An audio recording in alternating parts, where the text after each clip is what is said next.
In today's show, Rafael Barlowe, the host of Locked on NBA Big Board, joins the program, and we talk all things Blazers draft prospects. They're going to have 2 picks in the 2024 draft. Let's go. Welcome to Locked on Blazers. Let's get into it. You are Locked On Trailblazers, your daily Portland Trailblazers podcast. Part of the Locked On Podcast Network, your team every day. What up, world? It's your past first point guard and Trailblazers reporter, Mike Richmond. You're listening to another episode of Locked On Blazers, part of the Locked On Podcast Network, available wherever you get podcasts and also on YouTube. Thanks for making this show your first listen. Coming at you each and every weekday, Monday through Friday. So make it a part of your daily routine. Make it your first listen. Tell your friends to do the same. It's Locked On Blazers, your team every day. Today's a very special one here on the program. Joined by friend of the program and Trailblazers fan, and also professional NBA draft scout, the host of Locked on NBA Big Board, and the editor and writer of the NBA Big Board newsletter, Rafael Barlowe. Raf, what's up, man? How you doing? Nothing much, man. How are you doing? That should be the question. How are you doing with this difficult season? I listened to the podcast after the OKC loss, and I said, man, you got to have a lot of energy to come on 5 days a week with what's going on right now in Portland. Yeah, it's been, I actually, before this season, I talked to Kuka, the host of Locked On Pistons, and I said, hey man, how do you do it for like a bad team? Like, how do you like get in? He was like, yeah, it can really wear on you, and like, you just got to stay positive. And this was when I talked to him when the Pistons were 2-1. So, they've won 1 game since we talked. That was like 2.5 months ago. So, I was trying to pick people's brains because I knew it was going to be kind of a long haul, but I'm doing great. Like the Blazers are, they're a bummer a little bit, but they're a bummer with, I think, on the way out of whatever this is. And I think part of that is because they have draft picks, right? They're going to have their own draft pick. They're likely to have a draft pick of the Warriors, and the Warriors stink. So, that could be really beneficial. So I feel like I have some positivity despite kind of slogging through a lot of bad basketball recently. Where are you at with the Blazers? Like you're watching them. What have you thought of them? Man, it's tough. It's really tough to watch. I mean, like you look at the draft, at least for me, someone that covers the draft and just pays attention to it all day. I think it's going to be difficult for a lot of the rookies in this class to actually crack a rotation. I mean, you see 2023 was considered a strong class, and we have several lottery picks that have already spent time in the G League. And right. I think with 2024, it's going to be the same thing, even more. And I look at like the Blazers, for example, if the roster is constructed as is today, like where does a rookie come in and get immediate minutes at? Like it's tough. So, I mean, the Blazers already have a lot of young guys on their team that need to be developed.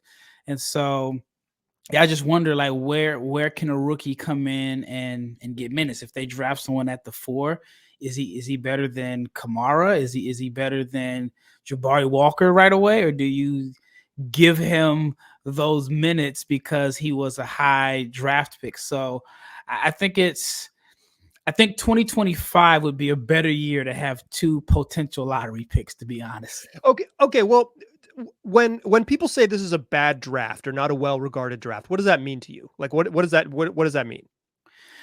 I don't think that there is a franchise changer in this draft. And so, I mean, I could be wrong. I mean, the same thing was said about 2013. I was going to say 2013 is the classic one. Yeah, exactly. Yeah, you end up getting Giannis. You got Gobert. CJ was in that draft. So it could be like that. I just think it could be a difficult draft. If you could have the first, second, or third pick, but the best player could be someone selected outside of the lottery. So right. There's a lot of concerns with even the guys that are projected to go really, really high. Have you seen, it seems like at least you're a Big Board reading your newsletter, as I do. I'm a paid subscriber to the NBA Big Board newsletter, and you all should be too. But it seems like your Big Board has shifted a bunch. Like how is the consensus on top guys shifting more so this year than it has in the past? Yeah, I mean, I don't think there was a real consensus in the beginning anyway. Sure. I mean, you look at the two guys that I think a lot of people thought were going to go 1 and 2 are Ron Holland and Matas Buzelis, who are playing for the Ignite. Well, the Ignite, I mean, they're like 0 and 9 or 0 and 10 since the G League showcase.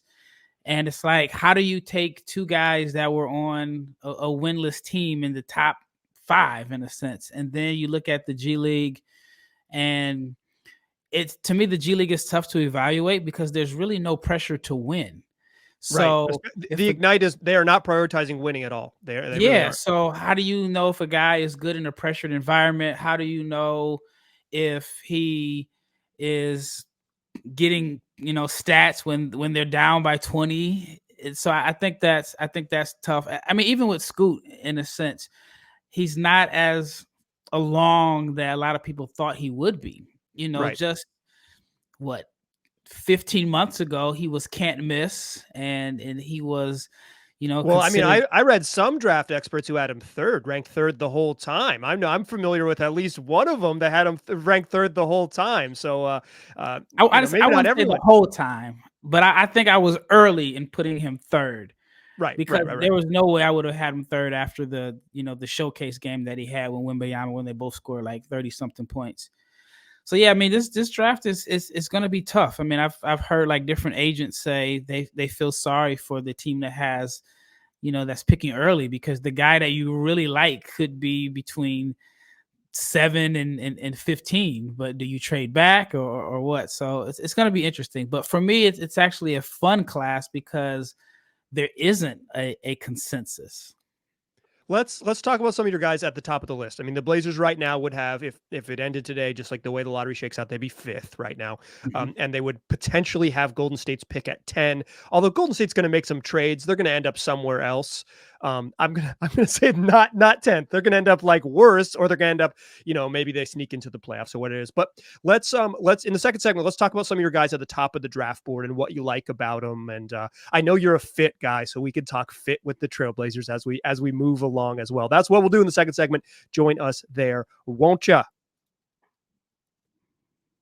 Today's show is brought to you by eBay Motors. Passion, drive, and patience. What brings home the winning trophy is also what keeps your ride or die alive. eBay Motors has everything you need to maintain your vehicle and level it up to peak performance, from superchargers to roof racks to exhaust kits, LED headlights, and more. Whether you're into speed, power, or style, eBay Motors has got you covered. And with over 122 million parts to choose from for your number one ride or die, you'll always just find exactly what you're looking for. And with eBay Guaranteed Fit, your part is guaranteed to fit your ride every time or your money back. Because with eBay Motors, you're burning rubber, baby, not cash. With all the parts you need at the prices you want, it's easy to turn your car into the MVP and bring home that win. Keep your ride or die alive at ebaymotors.com. Eligible items only. Exclusions apply. eBay Guaranteed Fit only available to U.S. customers. All right, still chatting here with Rafael Barlowe, the host of Locked On NBA Big Board and the writer and owner of the NBA Big Board newsletter.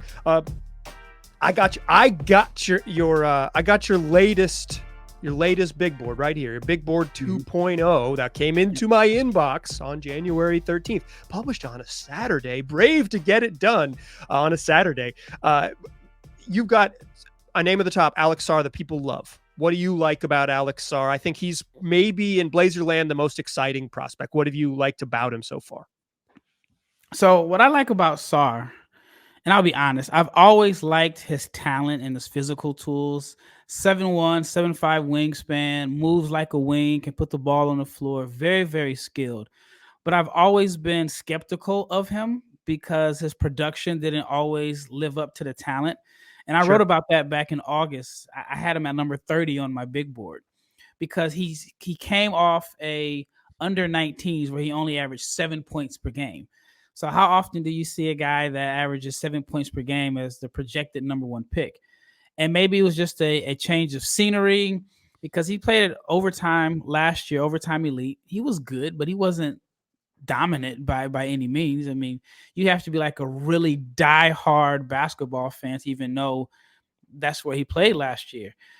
Goes to Australia and just has a dominant 2 games against the G League Ignite, right? Which now you think about it, the way the Ignite are struggling, now you kind of have to wonder, like, Right. At the time, it was like, wow, he busted Ron Holland's ass. But now it's like, oh yeah, I've seen that. Everybody's doing it.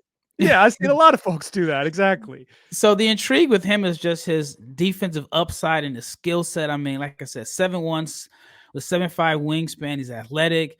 He has, and a Blazers fan would appreciate this, and I posted it in the video that I made on NBA Big Board 2.0.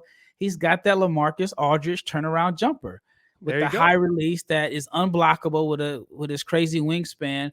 So I think that if he puts it all together, you have, you know, a very versatile switchy defender that can protect the rim, that can score in the post and knock down open shots and attack closeouts. So the talent is there, and I have him number one. I don't think there's anyone close to him at number two, but the concerns I do have is that he's never really dominated his peers in his age group. And even right now, he's coming off the bench and he's playing on a winning team in Australia. His accounting stats won't blow you away. It's about like 9 points per game. He's shooting below 30% from three. But it's more so about what he can do in the overall physical tools and talent. But he's extremely talented. Yeah, you're banking on what he becomes, less the production that we've seen right now. I think that's fair. The next guy on your board, you were the first one I ever read about him, right? Like I subscribed to the newsletter, and I say like, oh, I don't know who Nikola Topic is. Like I don't know who Nikola Topic is. Big 6'7" point guardy type who's played really well as a teenager in Europe. He's probably not a fit for the Blazers from my mind, but why is he number two on your board right now? Just because there's so much uncertainty in this class and he's trending in the right direction. I saw him play about 2 years ago, and I liked what he did. And I thought, okay, this is a guy to remember, but more so as like a potential college prospect. There's no way I saw first round NBA, not even lottery or top 10. But then I would say around late spring last year, he just had some crazy dominant performances against his age group, like 30 points per game, 40 points per game. The kind of production that I always wanted to see out of Sarr and even his teammate Zaccharie Risacher that we'll probably talk about coming up. So he dominated his age group. Big point guard, 6'7". I'd say if there was an NBA comparison, I don't like just doing like generic comparisons, but he's like a bigger Goran Dragic, where he's just aggressive. He's getting downhill. He makes the right reads, and he's a really good finisher. Made like 68% of his shots at the rim before he transferred to a EuroLeague team. He's not going to blow you away with like crazy bounce or athleticism, but he's fast and he's crafty and he's a big guard and he can make all the right reads. So I think with this uncertainty in this draft, I think that, you know, he's a guy that could be as high as number two. He's out now with some injuries, so we'll see how much that impacts his draft stock. But I mean, he's just had a phenomenal year. Okay, you mentioned him. I'm excited about this next guy. Topic to me is like, if the Blazers problem wasn't like too many dudes who need to dribble to get set up, it's like with Simons and with Scoot and even with Shaedon Sharpe, it seems like he's better when he's in on ball attacking stuff than off ball stuff. Then I would probably be more excited about Topic because I like that style of like big crafty point guards. That's like, I'm a post injury Sean Livingston fan. You know, it's like once Livingston wasn't as athletic when he was just all craft, but he was gigantic, super fun. But this next guy on your list, Zaccharie Risacher, you've seen him a couple times in France. You've gone and watched him live. He intrigues me as a player who maybe doesn't have the highest upside, but seems to be pretty plug and play in terms of skill set for the Blazers. What does he bring to the table? And am I right to say that he seems maybe more plug and play than some of the other folks on this list? Yeah, I think he's plug and play.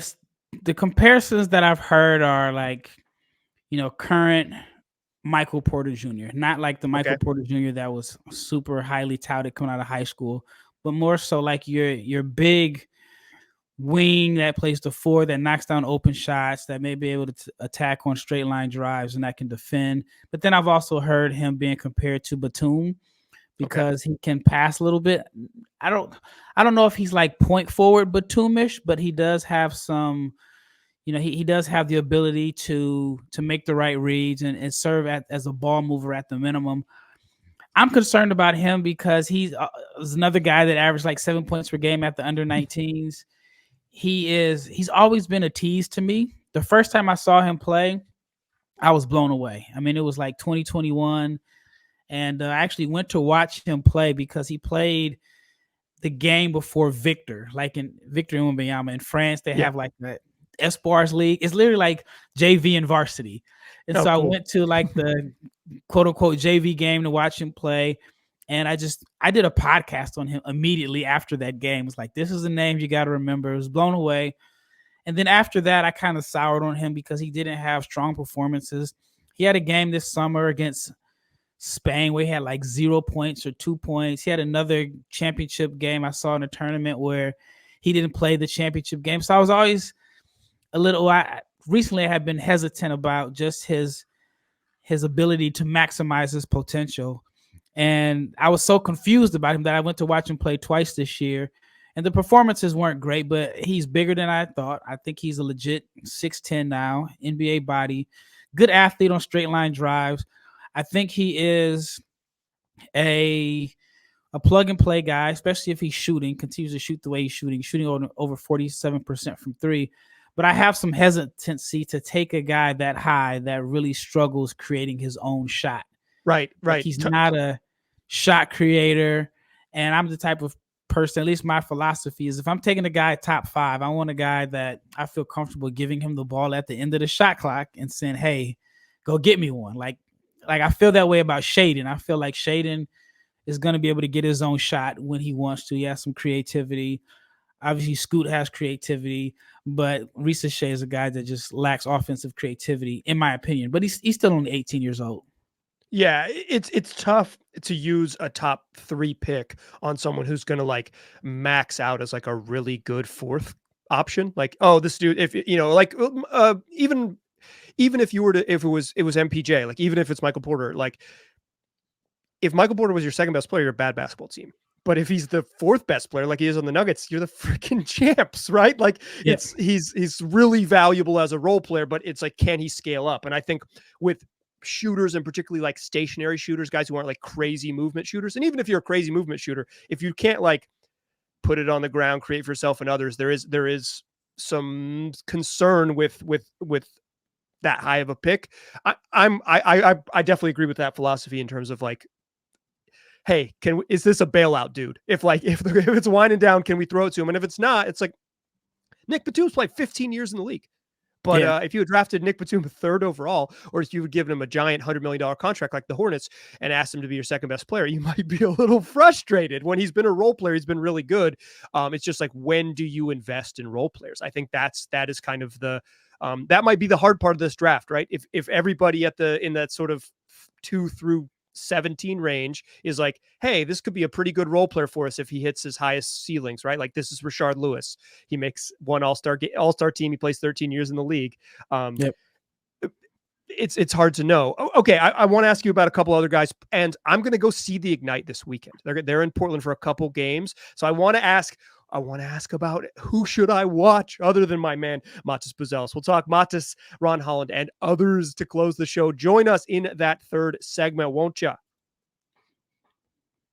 This show is sponsored by BetterHelp. If you're thinking about starting therapy, give BetterHelp a try. It's entirely online. It's designed to be convenient, flexible, and suited to your schedule. You just fill out a brief questionnaire. You'll get matched with a licensed therapist, and you can switch therapists at any time for no additional charge. Therapy can be great to deal through a trauma in your life. If you're experiencing a specific and acute trauma, talking to a therapist can be incredibly helpful for you to navigate through that. But it can also just be wonderful routine maintenance.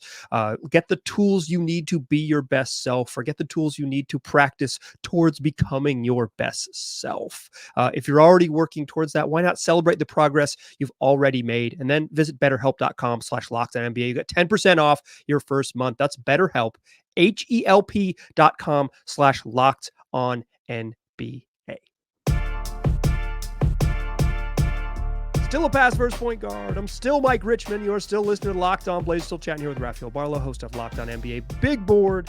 Okay, this weekend, January 22nd. I'm going to be there at the Chiles Center in beautiful North Portland, assuming that the roads are not frozen and I can leave my home safely. It's very close to my house. I'll get there one way or another. I'm going to see the G League night, which means I'm going to get to see Machas Buzelis, who at one point was like a top 2 pick on a lot of boards. You have him at 4.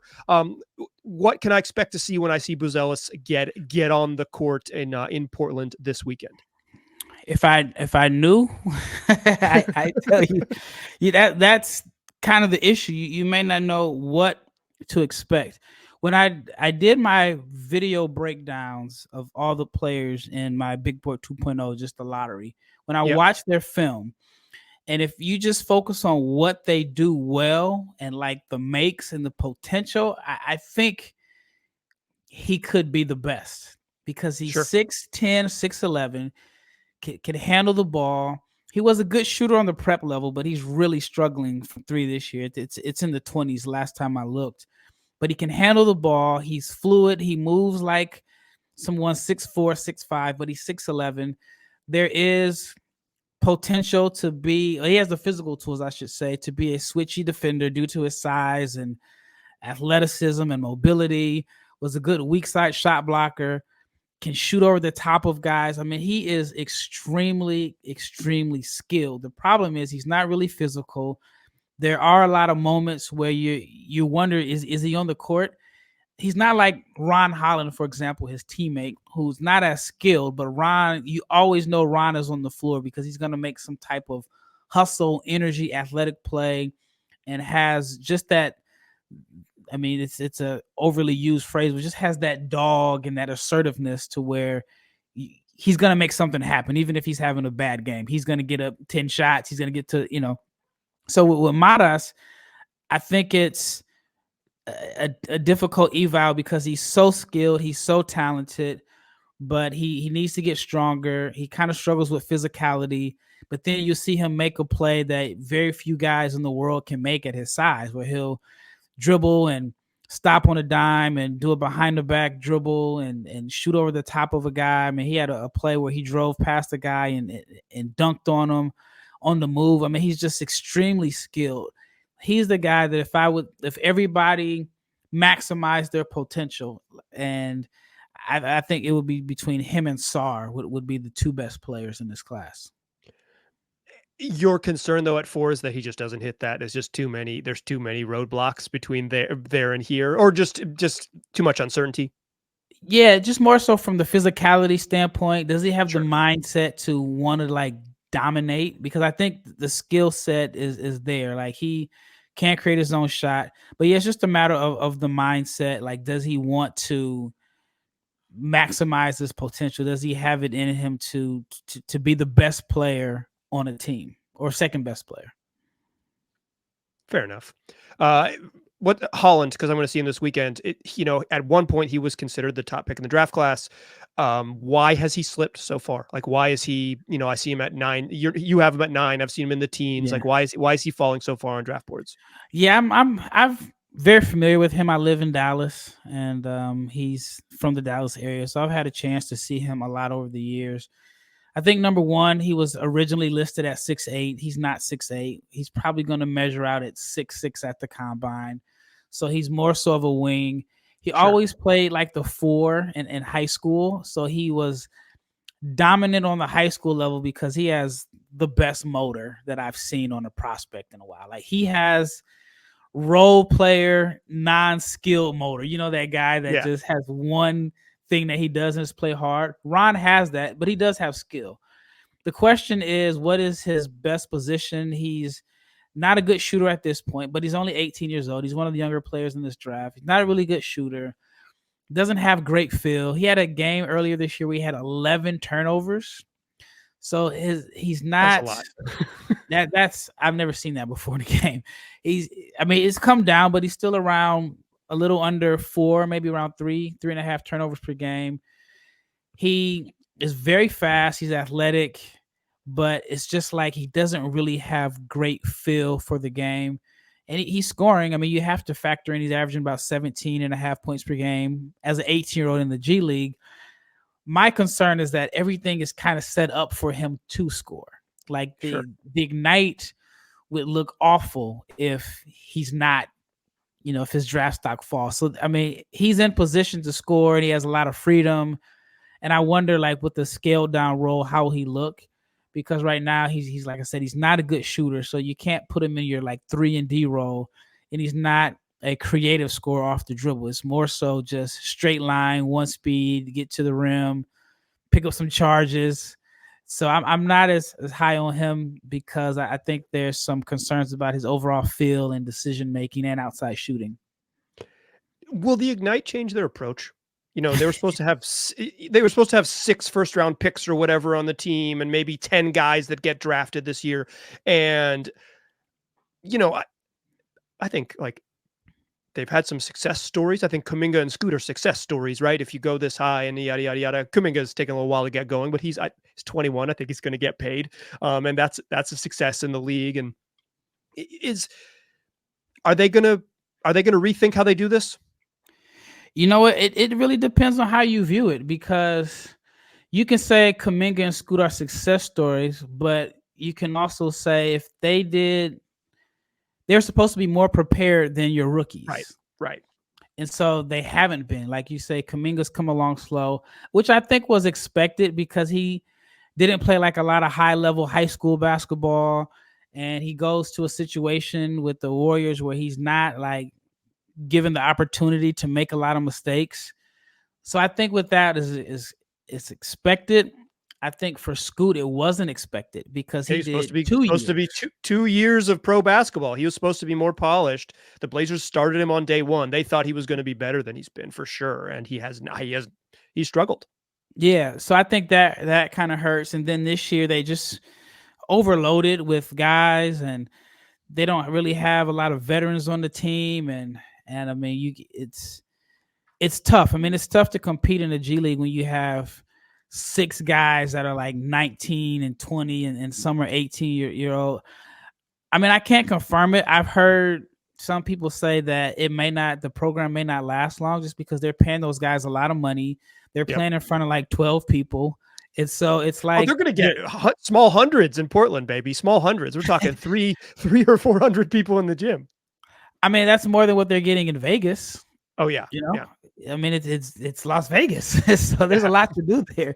So I've heard, I mean, this is just what some agents that I've talked to have speculated that it's just going to be tough. But then there's some that feel like the main purpose of the Ignite is not necessarily to develop guys. It's to give NBA teams the absolute best intel on the players, because everybody that works for the Ignite wants to work in the NBA. So you're going to get the best and most accurate intel, which is going to save teams possibly millions of dollars if they draft a guy that, has questionable intel. Because what I've heard is, a college coach will lie. He's great. He came to practice every day.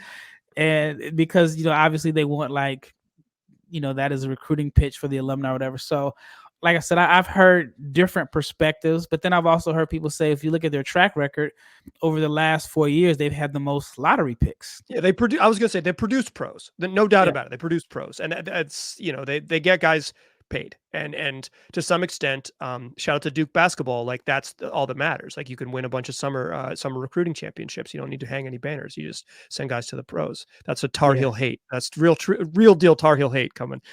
But like I said, it's tough because there's some people that say, well, yeah, other than Dyson Daniels, who has went to the Ignite and their draft stock improved? You can say Jalen's has Jalen a little bit, yeah. Kuminga's, and then Jalen's having his issues right now in Houston. He's not playing well as many people thought. So I mean, it's on one half there's people that say look at the number of guys they've produced that have been first round picks. On the other half, you have the people that say, well, Jaden Hardy's draft stock plummeted when he went to the Ignite. He was supposed to be a top 5 pick. Michael Foster was considered in the same range as Paolo Banchero and Chet Holmgren.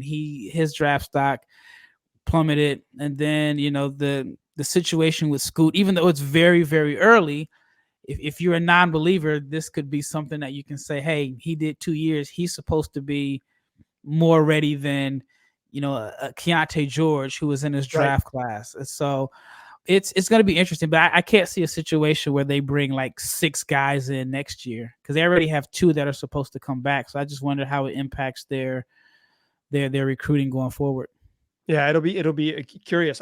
They play twice this weekend, so I'm excited to get them an up close look. Do my own little amateur scouting. I'm no Rafael Barlowe, but I'm a believer. I'm a subscriber to the newsletter, so I believe in myself. You know your stuff, man. I listen to the podcast. You know your stuff and your history. Like the Blazer history was impressive.